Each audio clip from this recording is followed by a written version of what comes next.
भागवत गीता दूसरा अध्याय आसान सरल हिंदी भाषा में। संजय बोले, करुणा से व्याप्त और आंसुओं से पूर्ण तथा व्याकुल नेत्रों वाले शोक युक्त उस अर्जुन के प्रति भगवान मधुसूदन ने जय वचन कहा। हे अर्जुन, तुमको इस विषम स्थल में यह ज्ञान किस हेतु प्राप्त हुआ? क्योंकि जय ना तो श्रेष्ठ पुरुषों के आचरण किया गया है, ना स्वर्ग देने वाला है, ना कीर्ति करने वाला है। इसीलिए हे अर्जुन, नपुंसकता को मत प्राप्त हो, जो तेरे योग्य नहीं है। हे परतम, तू हृदय की दुर्बलता को त्याग कर युद्ध के लिए खड़ा हो। तब अर्जुन बोले कि हे मधुसूदन, मैं रणभूमि में भीष्म पितामह और द्रोणाचार्य प्रति किस प्रकार बाणों से युद्ध करूंगा, क्योंकि हे अरिसूदन, वह दोनों ही पूजनीय है। इसीलिए इन महानुभाव गुरुजनों को ना मारकर इस लोक में भिक्षा का अन्न भी भोगना कल्याणकारक समझता हूँ, क्योंकि गुरुजनों को मारकर भी इस लोक में रुधिर से सने हुए अर्थ और काम रूप भोगों को ही तो भोगूंगा।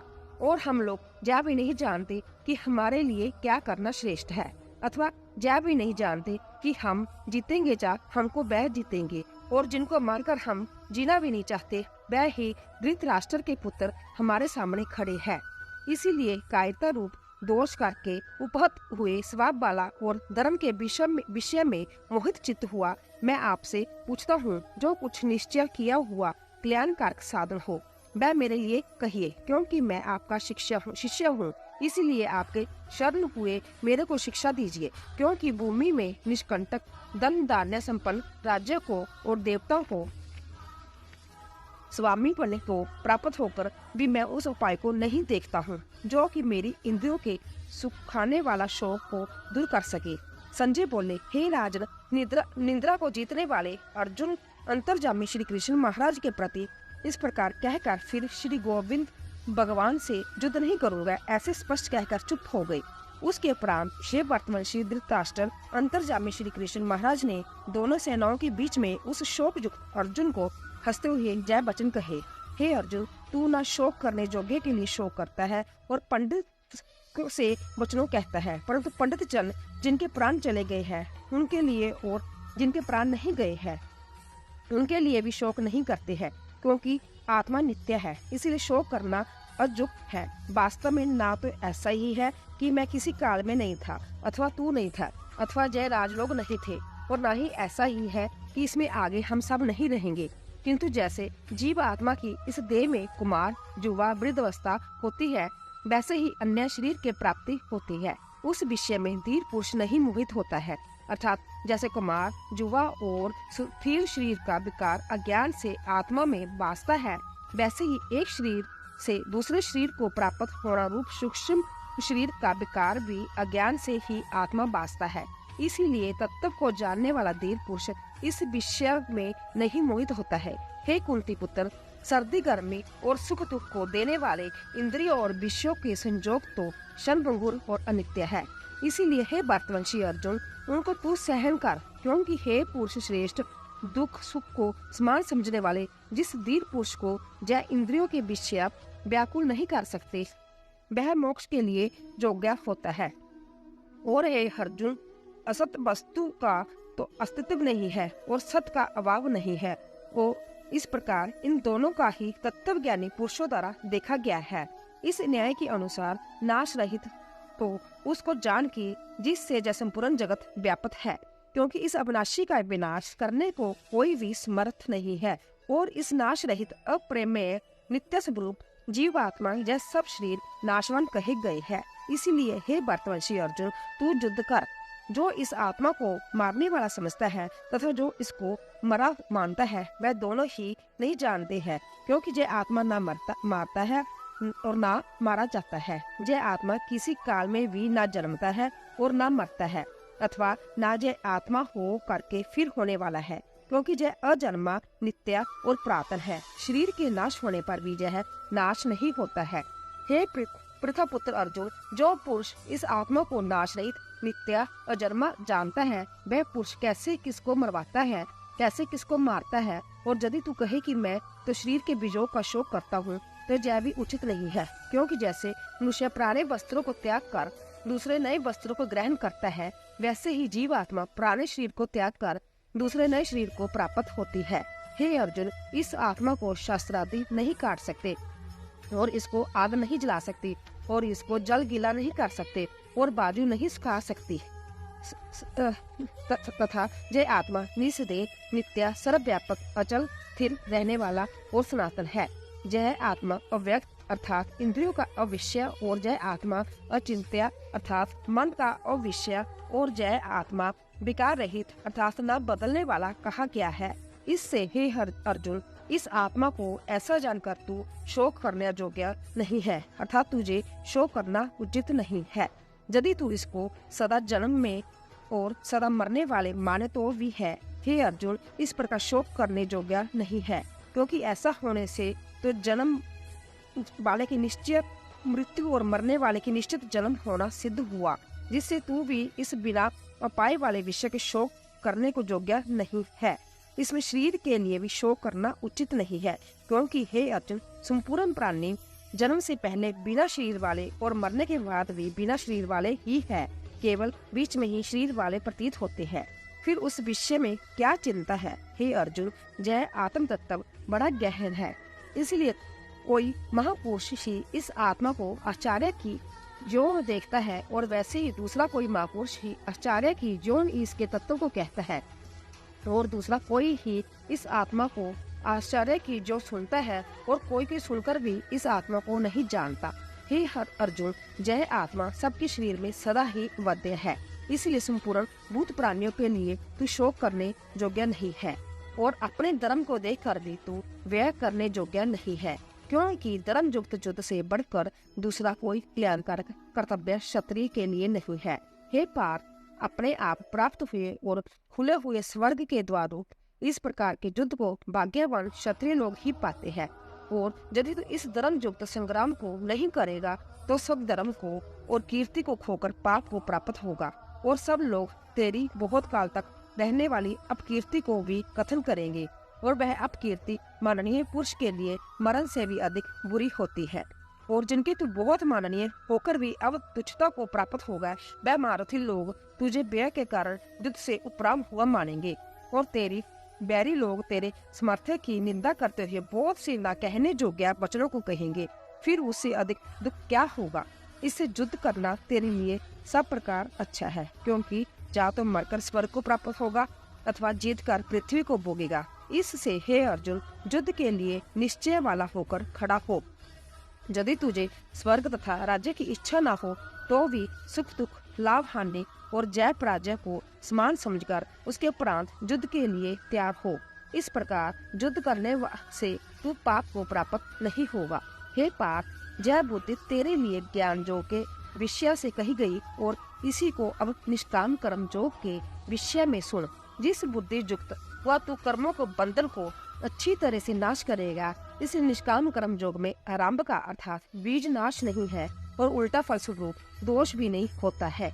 इसीलिए इस निष्काम कर्म योग रूप धर्म का थोड़ा भी साधन जन्म मृत्यु रूप महान व्यय से उदार कर देता है। हे अर्जुन, इस कल्याण मार्ग में निश्चयात्मक बुद्धि एक ही है और अज्ञानी पुरुषों की बुद्धियाँ बहुत भेदों वाली अनंत होती है।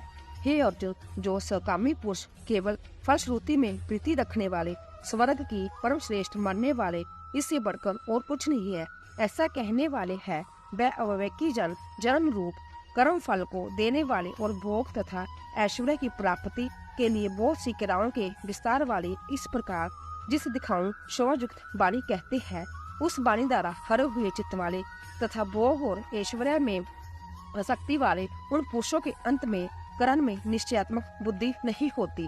हे अर्जुन, सब वेद तीनों गुणों के कार्य रूप संसार को विषय करने वाले अर्थात प्रकाश करने वाले हैं। इसलिए तू असंसारी अर्थात निष्कामी और सुख दुखादि द्वंद्वों से रहित नित्य वस्तु में स्थित तथा जो क्षेम को ना चाहने वाले और आत्मप्रायण हो, क्योंकि मनुष्य का सब ओर से परिपूर्ण जलाशय के प्राप्त होने पर छोटे जलाशय में जितना प्रयोजन रहता है, अच्छी प्रकार ब्रह्म को जानने वाले ब्राह्मण का भी सब वेदों में उतना ही प्रयोजन रहता है।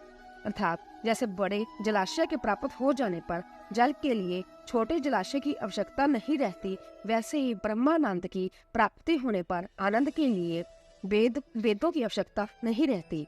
इससे तेरा कर्म करने मात्र से ही अधिकार होवे, फल में कभी नहीं, और तू कर्म की फल वासना वाला भी मत हो, तथा तेरी कर्म न करने की में भी प्रीति ना होवे। हे धनंजय, आसक्ति को त्याग कर तथा सिद्धि और असिद्धि में समान बुद्धि वाला होकर योग में स्थित हुआ कर्मों को कर जह समतत्वभाव ही योग नाम से कहा जाता है। इस समतत्व रूप बुद्धि योग से सकाम कर्म अंत तुष्ट है। इसलिए हे धनंजय, समतत्व बुद्धि योग आश्रय ग्रहण कर, क्योंकि फल की वासना वाले अंत्यत दीन है। समतत्व बुद्धि युक्त पुरुष पुण्य पाप दोनों को इस लोक में ही त्याग देता है, अर्थात उनसे लिपायमान नहीं होता। इससे समतत्व बुद्धि योग के लिए ही श्रेष्ठता कर जय सम बुद्धि रूप जो ही कर्मों में चतुरता है, अर्थात कर्म बंधन से छूटने का उपाय है। क्योंकि बुद्धि योग युक्त ज्ञानी जन कर्मों को उत्पन्न होने वाले फल को त्याग कर जन्म रूप बंधन से छूटे हुए निर्दोष अर्थात अमृतमय परम पद को प्राप्त होते हैं। हे अर्जुन, जिस काल में तेरी बुद्धि मोह रूप दलदल को बिल्कुल तर जाएगी, तब तू सुनने योग्य और सुने हुए वैराग्य को प्राप्त होगा। जब तेरी अनेक प्रकार के सिद्धांतों को सुनने से विचलित हुई बुद्धि परमात्मा के स्वरूप अचल और स्थिर ठहर जाएगी, तब तू समतत्व रूप योग को प्राप्त होगा। इस प्रकार भगवान के वचनों को सुनकर अर्जुन ने पूछा, हे केशव, समाधि में स्थित स्थिर बुद्धि वाले पुरुष का क्या लक्षण है, और स्थिर बुद्धि पुरुष कैसे बोलता है, कैसे बैठता है, कैसे चलता है? उसके उपरांत श्री कृष्ण महाराज बोले, हे अर्जुन, जिस काल में जब पुरुष मन में स्थित संपूर्ण कामनाओं को त्याग देता है, उस काल में आत्मा से ही आत्मा में संतुष्ट हुआ स्थिर बुद्धि वाला कहा जाता है, तथा दुखों की प्राप्ति में है। मन जिसका और सुखों की प्राप्ति दूर हो गई है, स्प्रह जिसकी तथा नष्ट हो गई है, राग व्या और क्रोध जिसके, ऐसा मुनि स्थिर बुद्धि कहा जाता है। जो पुरुष स्नेह रहित हुआ उन शुभ तथा अशुभ वस्तुओं को प्राप्त होकर ना प्रसन्न होता है, ना द्वेष करता है, उसकी बुद्धि स्थिर है। और कछुआ अपने अंगों को जैसे समेट लेता है, वैसे ही जब सब ओर से अपनी इंद्रियों के विषयों से समेट लेता है, तब उसकी बुद्धि स्थिर होती है। जब भी इंद्रियों के द्वारा विषयों को न ग्रहण करने वाले पुरुष के भी केवल विषय तो निर्वृत्त हो जाते हैं, परंतु राग नहीं निर्वृत्त होता है। और इस पुरुष का तो राग भी परमात्मा को साक्षात करके निर्वृत्त हो जाता है। और हे अर्जुन, जिससे कि जतन करते हुए बुद्धिमान पुरुष भी मन को जय परमथन स्वभाव वाली इंद्रियां बलात् हर लेती है। इसलिए मनुष्य को चाहिए कि इन संपूर्ण इंद्रियों को वश में करके समाहित चित्त हुआ मेरे प्राण स्थित होवे, क्योंकि जिस पुरुष के इंद्रियां वश में होती है, उसकी ही बुद्धि स्थिर होती है। हे अर्जुन, मन सहित इंद्रियों को वश में करके मेरे परायण न होने से मन के द्वारा विषयों का चिंतन होता है, और विषय को चिंतन करने वाले पुरुष की उन विषयों में आसक्ति हो जाती है, और आसक्ति से उन विषयों की कामना उत्पन्न होती है, और कामना में बिगड़ पड़ने से क्रोध उत्पन्न होता है। क्रोध से अविवेक अर्थात मूढ़ भाव उत्पन्न होता है, और अविवेक स्मरण शक्ति भ्रमित हो जाती है, और स्मृति के भ्रमित हो जाने से बुद्धि अर्थात ज्ञान शक्ति का नाश हो जाता है। और बुद्धि के नाश होने से यह पुरुष अपने श्रेय साधन से गिर जाता है, परंतु स्वाधीन अंतःकरण वाला पुरुष राग देश से रहित अपने वश की हुई इंद्रियों द्वारा विषयों को तो भोगता हुआ अंतःकरण की प्रसन्नता अर्थात स्वच्छता को प्राप्त होता है। उस निर्मलता के होने पर इसके संपूर्ण दुख का अभाव हो जाता है, और उस प्रसन्न चित्त वाले पुरुष की बुद्धि शीघ्र ही अच्छी प्रकार स्थित हो जाती है। हे अर्जुन, साधन रहित पुरुष के अंतकरण में श्रेष्ठ बुद्धि नहीं होती है, और उस अयुक्त के अंतकरण में आस्तिक भाव भी नहीं होता है, और बिना आस्तिक भाव वाले पुरुष को शांति भी नहीं होती। फिर शांति रहित पुरुष को सुख कैसे हो सकता है? क्योंकि जल में बादू नाग को जैसे हर लेता है, वैसे ही विश्व में विचरती हुई इंद्रियों के बीच में जिस इंद्रियों के साथ मन रहता है, वह एक ही इंद्रिया इस अयुक्त पुरुष की बुद्धि को हरण कर लेती है। इसमें हे महाबाहो, जिस पुरुष की इंद्रियां सब प्रकार इंद्रियों के विषयों से वश में की हुई होती है, उसकी बुद्धि स्थिर होती है। हे अर्जुन, संपूर्ण भूत प्राणियों के लिए जो रात्रि है उस नित्य शुद्ध बोध स्वरूप परमानंद में भगवत को प्राप्त हुई जोगी पुरुष जागता है और नाशवंत सर्वभूत संसारिक सुख में सब भूत प्राणी जागते हैं। तत्व को जानने वाले मुनि के लिए वह रात्रि है जैसे सब ओर से परिपूर्ण अजर प्रतिष्ठा वाले समुद्र के प्रति नाना नदियों के जल उसको चलायमान महा करते हुए ही समा जाते हैं, वैसे ही जिस स्थिर बुद्धि पुरुष के प्रति संपूर्ण भोग किसी प्रकार का विकार उत्पन्न किए बिना ही समा जाता है, वह पुरुष परम शांति को प्राप्त होता है, न कि भोगों को चाहने वाला। क्योंकि जो पुरुष संपूर्ण कामनाओं को त्याग कर ममता रहित और अहंकार रहित हुआ होता है वह शांति को प्राप्त होता है। हे अर्जुन, यह ब्रह्मा को प्राप्त हुए पुरुष की स्थिति है, इसको प्राप्त होकर मोहित नहीं होता है और अंतकाल में भी इस निष्ठा में सिद्ध होकर ब्रह्मानंद को प्राप्त हो जाता है। बोलो श्री कृष्ण भगवान की जय। दूसरा अध्याय समाप्त।